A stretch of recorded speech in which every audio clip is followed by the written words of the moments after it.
Assalamualaikum warahmatullahi wabarakatuh. Salam sejahtera untuk kita semua. Perkenalkan, nama saya Rehla Karina Solisa, NIM 2017-34002. Saya masuk langsung saja pada mata kuliah perspektif global. Pada poin yang pertama yang Ibu berikan buat saya, atau pertanyaan yang pertama, yaitu tentang apa yang kita ketahui tentang perspektif global. Kalau menurut saya sendiri, perspektif global itu adalah suatu cara pandang atau cara berpikir seseorang terhadap suatu masalah atau kejadian atau kegiatan dari suatu kepentingan global, yaitu dari sisi kepentingan dunia atau internasional. Pada poin yang kedua, yaitu sebutkan ciri-ciri orang yang berwawasan global. Yang saya ketahui yaitu ada beberapa saja, tetapi saya bisa menyebutkan yang pertama, perubahan atau kemajuan dan pembangunan teknologi di segala aspek. Yang kedua, pasar atau produksi ekonomi negara satu dengan negara yang lain saling bergantungan, saling membutuhkan suatu sama lain, yaitu contoh ekspor mengimpor. Yang ketiga, sosial politik juga saling bergantungan antara negara satu dengan negara yang lain. Poin yang ketiga atau pertanyaan ketiga, jelaskan manfaat kita mempelajari perspektif global. Manfaatnya yaitu ada kegunaan mempelajari perspektif global, meningkatkan wawasan dan kesadaran para guru dan siswa bahwa kita bukan hanya menghuni suatu daerah, tetapi mempunyai ketergantungan dengan negara lain di belahan bumi yang lain. Contoh, kita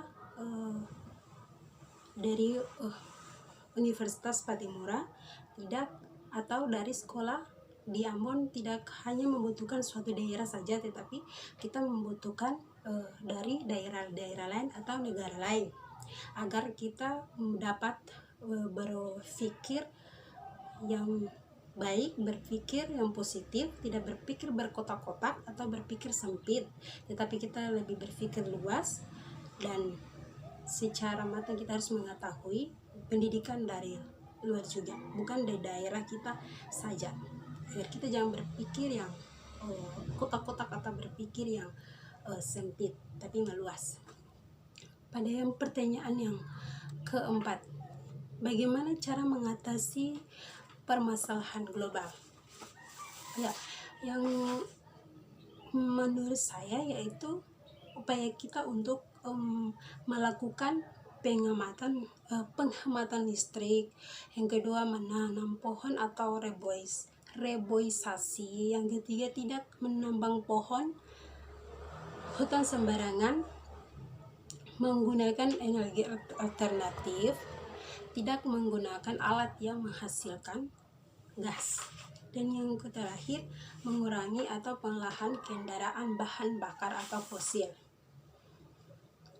Masuk saja pada poin yang kelima. Pertanyaan yang kelima yaitu tentang keadaan global sekarang ini, yaitu salah satu isu global saat ini adalah virus corona. Menurut Anda, apakah COVID-19 merupakan virus yang benar-benar berbahaya ataukah hanya merupakan rekayasa politik internasional atau nasional? Berikan analisa kita. Kalau menurut saya sendiri, virus ini sangat berbahaya dan sangat mematikan dan tidak diinginkan oleh kita. Mengapa tidak diinginkan kita? Kalau saya sendiri itu mungkin ada dua ya. Ada kita mengambil dari sisi positifnya, jangan melihat dari sisi negatifnya. Terkadang virus ini mengajar kita banyak hal. Ada dari segi lain, contoh saya mendapatkan atau melihat pada berita atau siaran TV, media massa atau elektronik, banyak yang mengunggahkan bahwa virus corona ini adalah suatu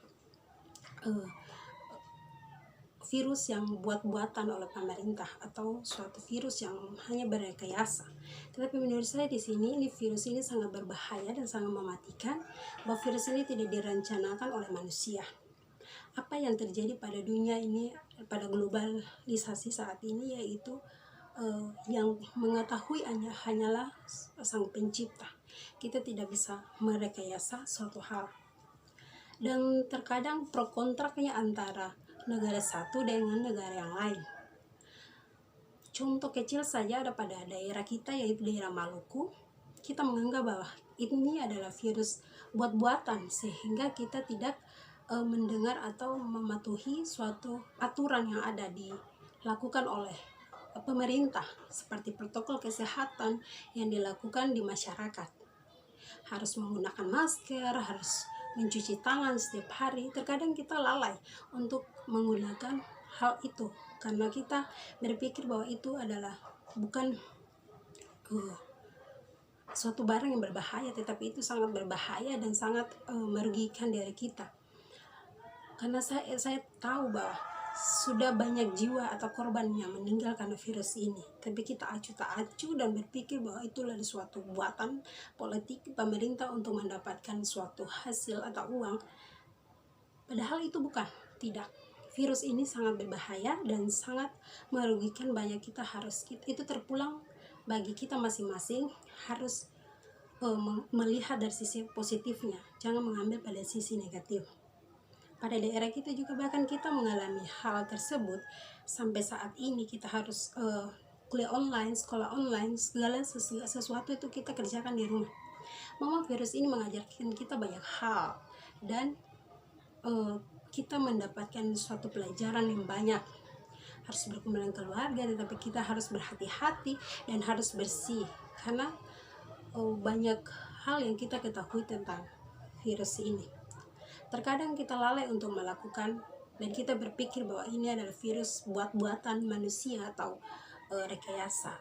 Tetapi tidak, virus ini memang sudah benar-benar terjadi dan sangat membahayakan. Dan itu terpulang bagi kita sebagai manusia yang kadang berpikir kita itu terlalu sempit, dan kita sudah melihat bukan hanya Indonesia tetapi semua negara-negara lain juga mengalami keadaan global saat ini.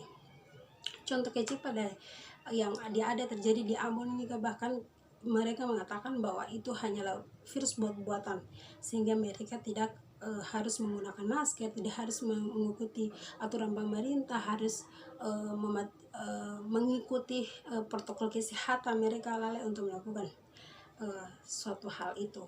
Mungkin pendapat saya tentang virus corona saat ini, kalau saya itu sangat virus yang sangat berbahaya, bukan barang yang bukan virus yang buat-buatan atau buatan pemerintah, tidak. Virus itu sangat berbahaya, dan itu terpulang bagi diri kita masing-masing. Harus mengintrospeksi diri kita, harus lebih belajar dari pengalaman, mengetahui tentang keadaan sekarang ini, karena hanya yang tahu adalah Sang Pencipta. Mungkin itu saja dari penjelasan tentang dari saya. Selamat, jika ada kata-kata yang kurang berkenan, saya mohon maaf. Sekian dan terima kasih. Selamat sore.